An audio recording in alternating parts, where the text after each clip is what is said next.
अस्सलाम वालेकुम YouTube family, कैसे हैं आप सब। आई होप तो सब ठीक होंगे, खुश होंगे अपनी लाइफ में।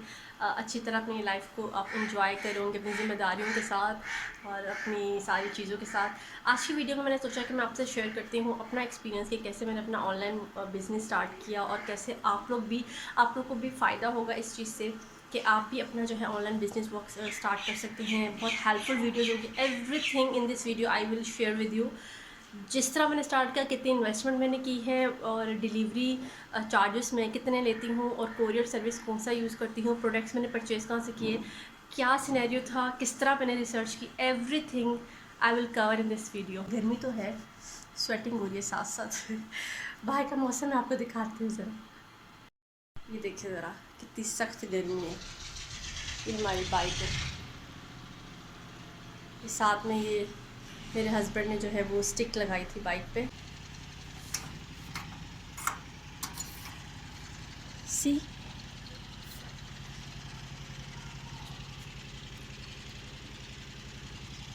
बाहर निकलने वाला वैसे कोई हाल नहीं है।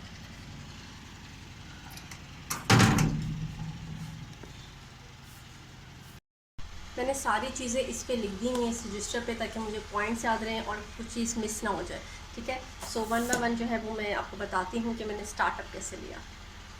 जी, अब मैं आ गई हूँ अंदर, आराम से मैं सोफ़े में बैठ गई हूँ। अच्छा सही, सबसे पहले ये पॉइंट है कि मैंने बिज़नेस अपना स्टार्ट कैसे किया। सबसे पहले मुझे ये क्वेश्चन था कि हम स्टार्ट कर लें।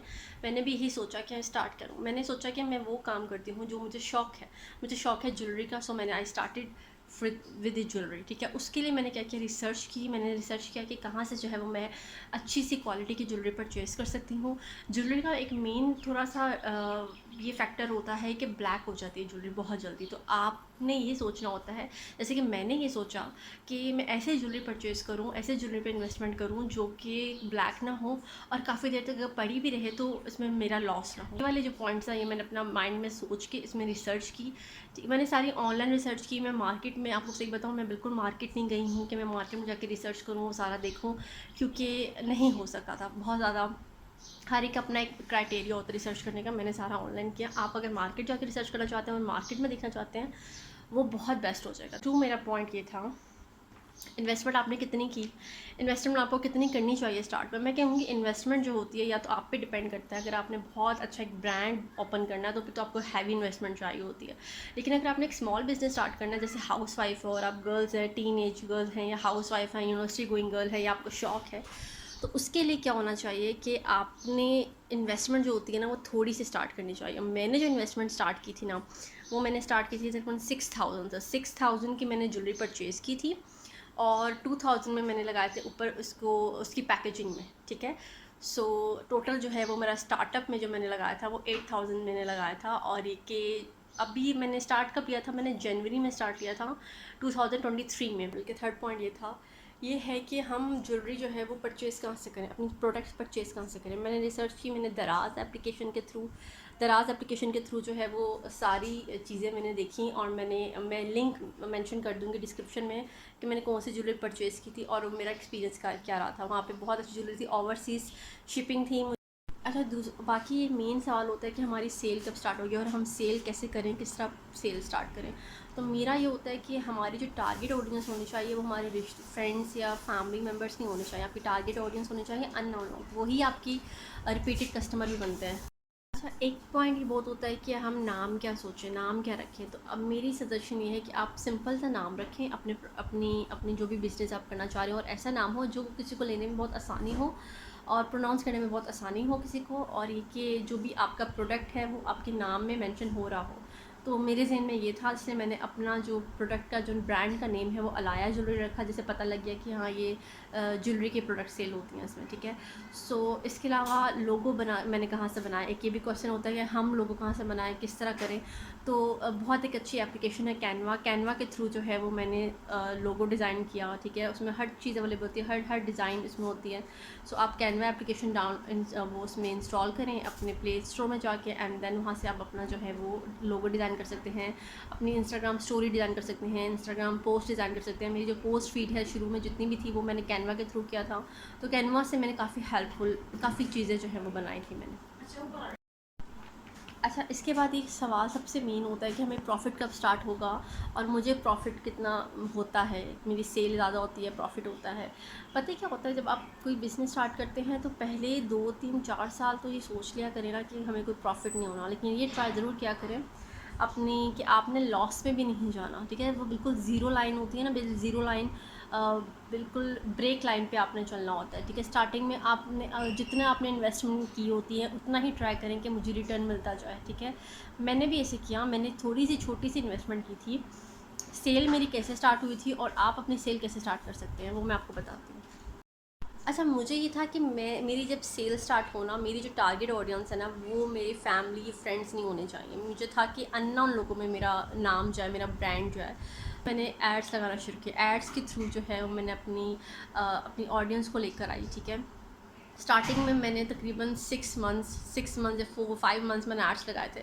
अब एड्स में इतना ज़्यादा मैंने इन्वेस्टमेंट पैसे नहीं लगाए। इट डिपेंड्स, आप छोटी छोटी एड्स भी लगा सकते हैं, 2 दिन की भी लगा सकते हैं, 1 दिन की भी लगा सकते हैं, उससे भी आपके बहुत व्यूज़ आने लग जाते हैं। लेकिन मेन ये होता है जब आपके व्यूज़ आते हैं बहुत ज़्यादा, मुझे डीएम्स आए, बहुत ज़्यादा डीएम्स आपको आते हैं। हाँ, सो पर डीएम्स कस्टमर्स के नहीं आते, डीएम्स आपको आते हैं कि इन्फ्लुएंसर्स के आते हैं कि हमें पीआर सेंड करें, पीआर सेंड करें। स्टार्टिंग में मैंने गलती है कि आप ये गलती मत करेगा, जो स्टार्टिंग में उनको बता रहा हूँ। मैंने स्टार्टिंग में की कि मुझे पता नहीं था कि पीआर सेंड करते हैं, फ्री प्रोडक्ट सेंड करें तो जो ऑडियंस आएगी ये होगा, वो हो गया। इसमें मैंने पीआर सेंड करना शुरू किया और ये मेरा फर्स्ट टाइम एक्सपीरियंस था। तो मुझे काफ़ी लॉस हुआ स्टार्ट में कि मैंने कहा मुझे तो कोई प्रॉफिट ही नहीं हो रहा है और पीआर भेजने का कोई फ़ायदा नहीं होता है। पता है क्यों? क्योंकि जो प्रॉपर वैसे इन्फ्लुएंसर होता है ना, वो पीआर जब लेता है तो वो उसकी पेमेंट लेता है और उसके पास एक अच्छी ऑडियंस होती है। उसकी ऑडियंस को ट्रस्ट करते हुए लोग आपके पास आते हैं। 1 2 इन्फ्लुएंसर्स मेरे पास ऐसे थे जिनको मैंने, ब्लॉगर्स थे जिनको मैंने भेजे थे, पीआर भेजे थे, उससे मुझे बहुत फ़ायदा हुआ था, ठीक है। लेकिन आप समझ लें कि तकरीबन बाकी जो ब्लॉगर्स थे उनको मैंने पीआर भेजे थे तो मुझे कोई फ़ायदा नहीं हुआ, फ़िज़ूल टाइम वेस्ट तो नहीं, प्रोडक्ट वेस्ट और लॉस ही चला गया था। तो वो ऑब्वियसली, आप जब स्टार्टअप होते हैं तो आपको एक्सपीरियंस होता है, तो कभी भी पीआर नहीं भेजने चाहिए, ठीक है।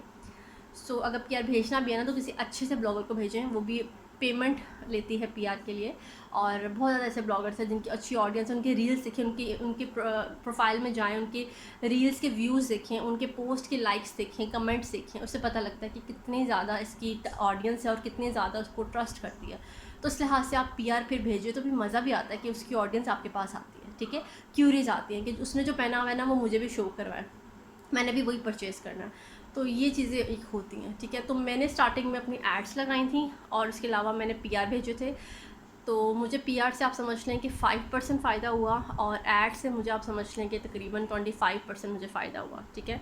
और बाकी जो थे वो क्या हुआ कि मैंने जब स्टेटस लगाती थी मैं व्हाट्सएप पे अपने कॉन्टैक्ट्स में, तो मेरे फ्रेंड्स और फैमिली मेम्बर्स को पता लगे तो उन्होंने मेरे एक दो दफ़ा परचेज़ किए, उससे मेरा जो है वो निकला। लेकिन प्रॉफिट बिल्कुल नहीं था, जितने कि मुझे था कि मैं कम रेट में सेल करूं चीज़ें ताकि मेरी सेल हो सके, ठीक है।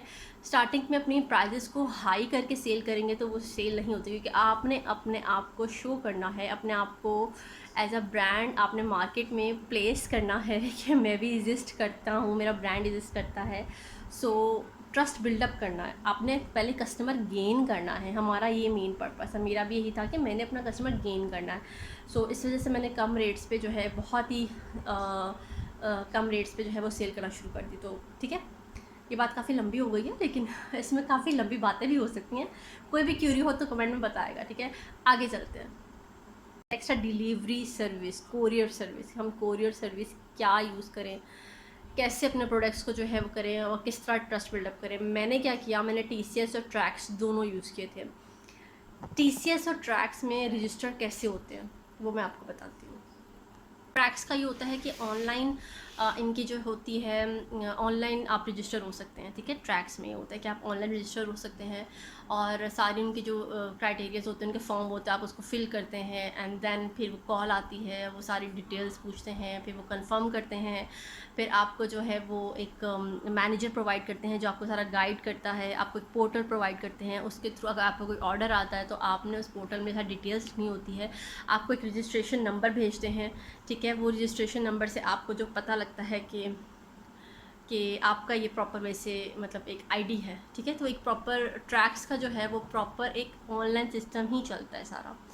नंबर 2, टीसीएस में क्या होता है, टीसीएस का ऑनलाइन रजिस्ट्रेशन नहीं होती है। टीसीएस में आपको फ़िज़िकली जाना पड़ता है। आप जाएंगे इनके हेड ऑफिस में, आप चाहे टीसीएस कहीं पे भी, उनका जो मेन हेड ऑफिस है वो ठोकर के पास है, ठीक है, पार्क व्यू सिटी के पास है। वहाँ पे अगर आप लाहौर में है तो वहाँ पे जाके हेड ऑफिस में आपने जाना है, अपनी सारी चीज़ें लेके। उन पहले मैंने कॉल करके पहले पूछा था कि क्या क्या रिक्वायरमेंट्स है। मैंने अपना जो है वो स्मॉल बिज़नेस स्टार्ट करना है, मुझे डिलीवरी मुझे सारा कोरियर सर्विस के बारे में इसका बताएं, ठीक है। तो उन्होंने मुझे फ़ोन पे बताया कि आप हेड ऑफिस जाएँ, और हेड ऑफिस में जो है वो जाकर आपके पास ये डॉक्यूमेंट्स होने चाहिए। क्या क्या होना चाहिए कि आपके पास अपने ब्रांड का लोगो का स्टैम्प होना चाहिए, स्टैम्प पेपर भी आपके पास होना चाहिए, ठीक है। उसके बाद 100 का स्टैम्प पेपर होना चाहिए।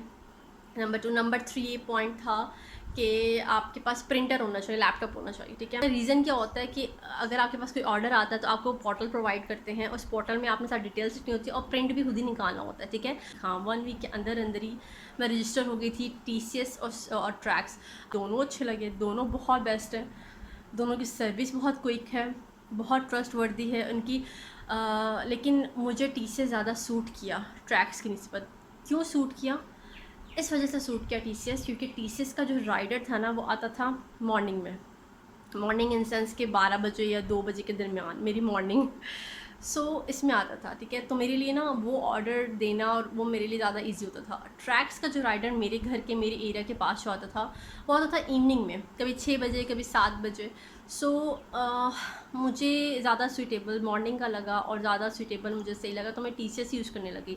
इवन ट्रैक्स में भी कोई मसला नहीं है, वो तो ऑब्वियसली आपके एरिया के हिसाब से राइडर्स आते हैं और आपका जो ऑर्डर होता है वो रिसीव करते हैं। इट नॉट नेसेसरी मॉर्निंग में इवनिंग में है, बट मेरा एरिया इस साइड पे है तो इस वजह से उसके अकॉर्डिंगली वो आए थे, ठीक है। तो अगर मैं आपको ये रिकमेंड करूँगी या तो आप टीसीएस यूज़ करें या ट्रैक्स यूज़ करें, बोथ आर बेस्ट। आगे क्वेश्चन आता है कि आपके चार्जेस जो है वो कितने लेते हैं, आपकी डिडक्शन कितनी होती है। बहुत महंगा होता है? महंगा नहीं होता है।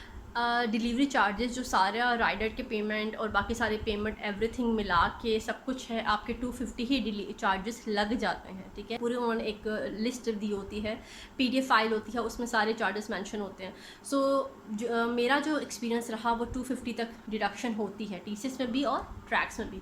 200 इससे ज़्यादा नहीं होती, यानी कि आपका हर चीज़ कवर हो जाती है 250 के अंदर अंदर, 200-250 के अंदर अंदर। अगर अपनी बात करूँ तो मेरी ब्रांड की यूनिकनेस क्या है? पैकेजिंग। मैं अपनी पैकेजिंग पे बहुत फोकस करती हूँ, कोई कॉम्प्रोमाइज़ नहीं करती। अभी इवन इस पर बहुत इन्वेस्टमेंट चाहिए, पैकेजिंग आपकी बहुत अच्छी होनी चाहिए। इसमें इन्वेस्टमेंट और जितना गुड़ डालेंगे उतना मीठा होता है इस चीज़ में। तो अभी ये कि मेरा ऑब्वियसली स्टार्टअप है तो थोड़ा करके मैं इसको लेके जा रही हूँ कि आप जो चीज़ें प्रोवाइड कर रहे हैं वो अच्छी हो, यूनिक हो, और जब किसी के पास जाए तो उसको याद रह जाए कि हाँ इसकी ये चीज़ अच्छी थी। जी, मैंने साफ एवरीथिंग शेयर विद यू, और जो भी मेरे जहन में क्यूरीज थी मैंने पॉइंट किए, नोट डाउन किया, और जैसे मैंने अपना स्टार्टअप लिया मैंने सारा शेयर किया है। कोई भी क्वेश्चन हो कमेंट में बता देगा, मैं उसको कवर अप करूँगी और आपको फुल ट्राई करूँगी कि प्रॉपर वैसे गाइड करूँ, ठीक है। Thank you so much for watching. और बस कुछ ना कुछ करते रहना, फ्री नहीं बैठना है, चाहे लोग बातें करें जो मेरी, आपने बस कुछ ना कुछ करते रहना। काम होता है, छोटा हो बड़ा हो। इन्वेस्टमेंट चाहे आप 1000 की इन्वेस्टमेंट करें या 2000 की करें, इन्वेस्टमेंट होती है। कि आप पे डिपेंड करता है कि आपने अपने काम को कैसे लेके चलना है और कैसे यूनिकनेस लेके आनी है अपने काम में। और जो भी काम करें और अच्छा करें, खुश रहें और दूसरों को खुश रहने दें और ख़ुद भी खुश रहें। अल्लाह हाफ़िज़, बाय बाय।